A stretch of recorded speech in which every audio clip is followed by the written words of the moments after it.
नमस्कार, मैं doctor Vishwabandhu Jindal, past president IMA Ghaziabad and currently working as medical consultant at Saint Joseph hospital, Mariam Nagar, Ghaziabad. आज हम यहाँ hyperthyroid that is hyperactive thyroid gland के बारे में बात करेंगे कि इसमें क्या क्या डायग्नोसिस कैसे बनाते हैं, कैसे लक्षण होते हैं, कैसे हम लोग इसका इलाज करा सकते हैं और कैसे हम बच सकते हैं। थायराइड ग्लैंड के बारे में हम सब लोग जानते हैं, एक छोटी सी ग्लैंड है, 10 से 20 ग्राम की ग्लैंड होती है इन फ्रंट ऑफ नेक, बीच में। अभी तो बहुत अनकॉमन हो गया है जब से हमारे देश में आयोडाइज साल्ट और ये सब होने लगा है। पहले आप लोगों ने जो हमसे पहले वाली जनरेशन, सब लोगों ने बहुत बड़े बड़े घेंगा रोग देखे होंगे, गलगंड, यहाँ पे बहुत बड़ी ग्लैंड हो जाती थी, बहुत कॉमन था, लेकिन अभी इतना ज़्यादा कॉमन नहीं है। छोटी सी ग्लैंड है लेकिन इसका काम बहुत ज़्यादा ज़रूरी है। मेटाबॉलिक रेट को, हमारा जो मेटाबॉलिज्म है, पूरा मैकेनिज्म है बॉडी का, सारा फंक्शन वो सब मैनेज करती है। मास्टर ग्लैंड है। इसमें दो तरह की बीमारी होती है, हाइपो फंक्शन और hypo active thyroid gland and hyper active.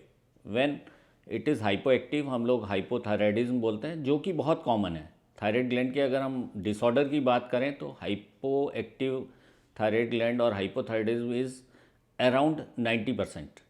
10% cases में ये कुछ बीमारियों की वजह से हाइपर एक्टिव, मतलब ज़्यादा हार्मोन बनाने लगती है और इसे हम हाइपरथायराइडिज्म बोलते हैं।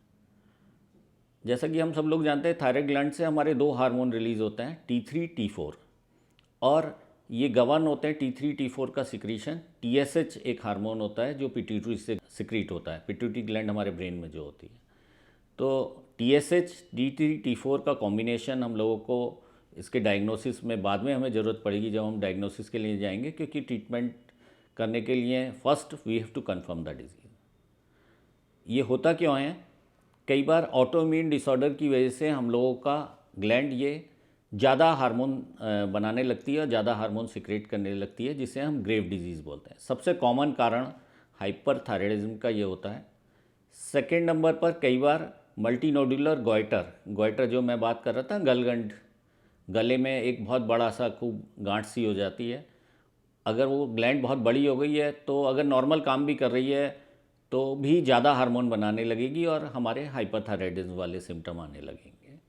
कई बार अंदर एडिनोमा, कोई गांठ बन जाती है जो एकदम बहुत ज़्यादा एफिकेसी से काम करने लगती है। हाइपर एक्टिव जोन एक बन जाता है बॉडी में थायराइड की, और उसमें बहुत ज़्यादा हार्मोन बनने लगता है छोटे से एरिया में, और उससे हाइपरथायराइडिज्म वाले सिम्टम आ जाते हैं। तो ये सब कारण हाइपरथायराइडिज्म होने के रहते हैं बॉडी में।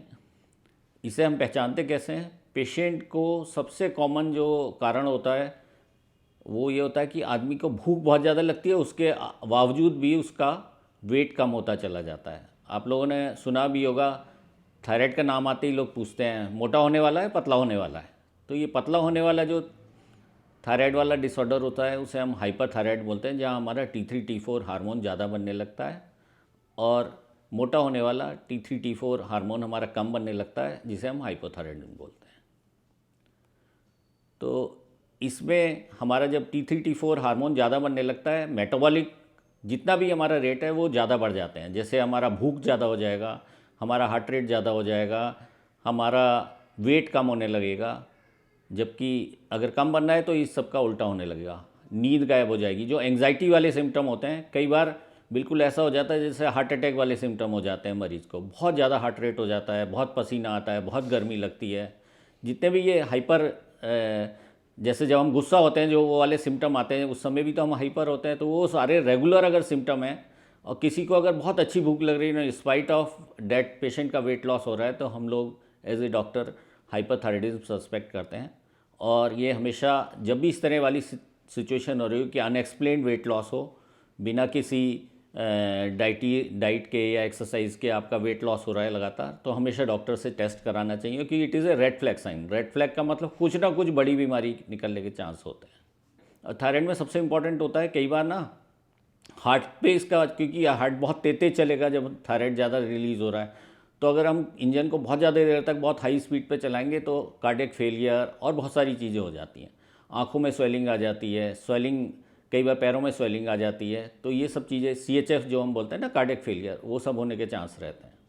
जो अगर हम लोग ये सस्पेक्ट कर रहे हैं तो हमें डॉक्टर को दिखाना चाहिए। और फिर हम डायग्नोसिस कैसे करते हैं? डायग्नोसिस की सस्पेक्ट तो हम इसमें क्लिनिकली करते हैं, लेकिन डायग्नोसिस हमेशा T3 T4 हार्मोन जो मैंने बताया वो चेक करते हैं, और एक TSH हार्मोन जो मैंने बताया वो ज़्यादा इजी है मीज़र करना, तो हम लोग उसे मीज़र करते हैं।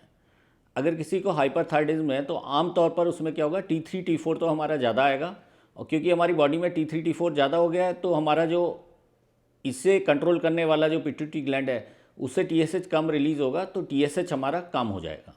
अगर हमारा किसी का भी TSH 0.5 से कम आ रहा है और T3 T4 जो उनके नॉर्मल लेवल हैं उससे बहुत ज़्यादा आ रहे हैं, तो हम लोग हाइपरथायराइडिज्म सस्पेक्ट करते हैं। फिर कारण पता करने के लिए जैसे मैंने बताया डिफरेंट टेस्ट हमें करने होते हैं।